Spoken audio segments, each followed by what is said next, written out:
bien, on se retrouve en direct de la Porte de Versailles. On est au Parc des Expositions, en direct du Salon Rent, pour un nouvel épisode de mon podcast IMO en live. Et j'ai le plaisir de retrouver le député Michaël Nogal. Bonjour. Bonjour Ariane. Michaël Nogal, rapporteur de la loi climat, auteur du fameux rapport Nogal sur l'amélioration des rapports locatifs. Alors on est aussi au Rent, c'est un plaisir de retrouver aussi tous ces exposants. On voit qu'il y a de plus en plus d'acteurs qui cherchent à digitaliser la gestion locative, les rapports locatifs. Quel regard, Michaël, vous posez sur ces nouveaux outils, sur ces nouveaux acteurs ?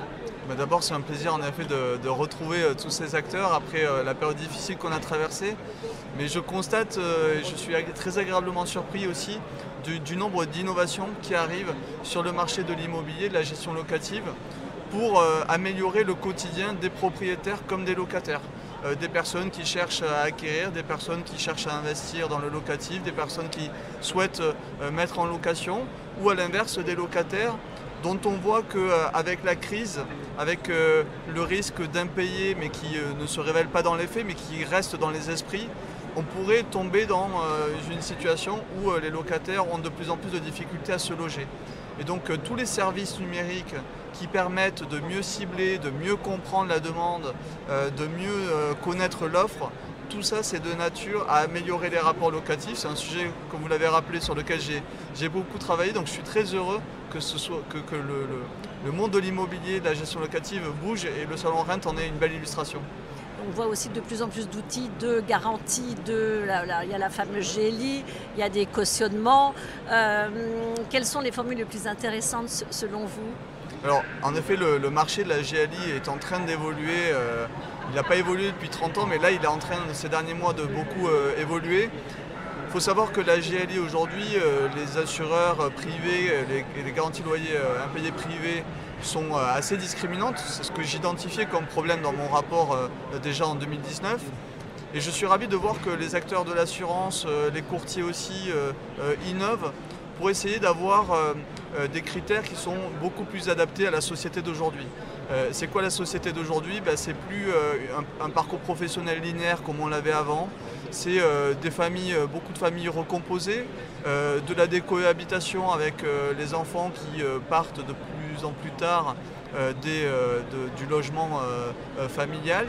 Et donc, quand on est locataire et qu'on cherche à se loger, il faut que les critères ils soient à la fois accessibles, c'est-à-dire qu'on peut avoir un taux d'effort de 50% et être un bon locataire et avoir toujours payé ses loyers.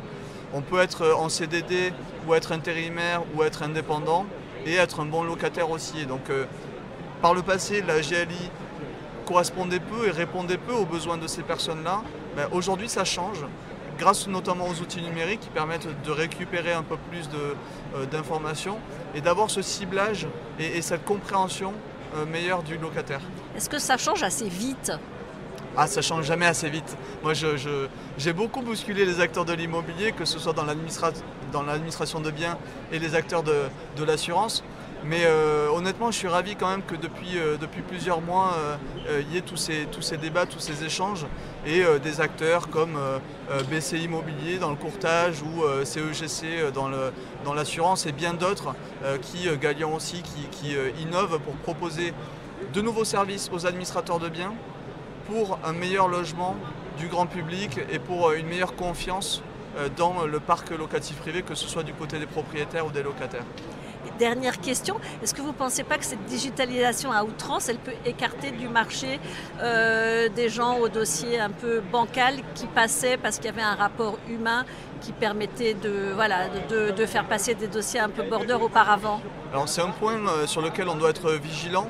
Mais des premiers services là, qui sont en train de sortir justement et qui s'inspirent pour certaines des propositions que j'avais formulées à l'Assemblée nationale, on voit que c'est l'inverse, que c'est vraiment des gens qui auparavant se voyaient fermer l'accès au logement, qui aujourd'hui, parce qu'on sait analyser grâce aux outils digitaux un peu mieux leur situation, se voient offrir des propositions supplémentaires.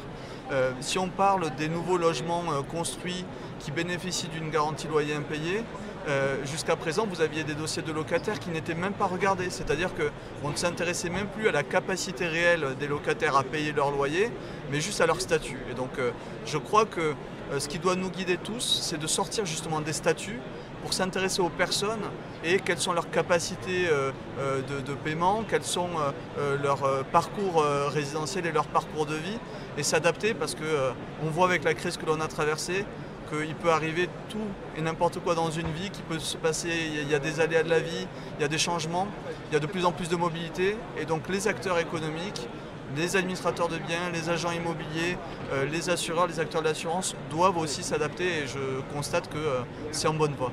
Merci beaucoup Michael Nogal. Merci de votre invitation. À très bientôt. Et à très vite pour un nouvel épisode de mon podcast IMO à retrouver sur toutes les plateformes et sur MySuite IMO.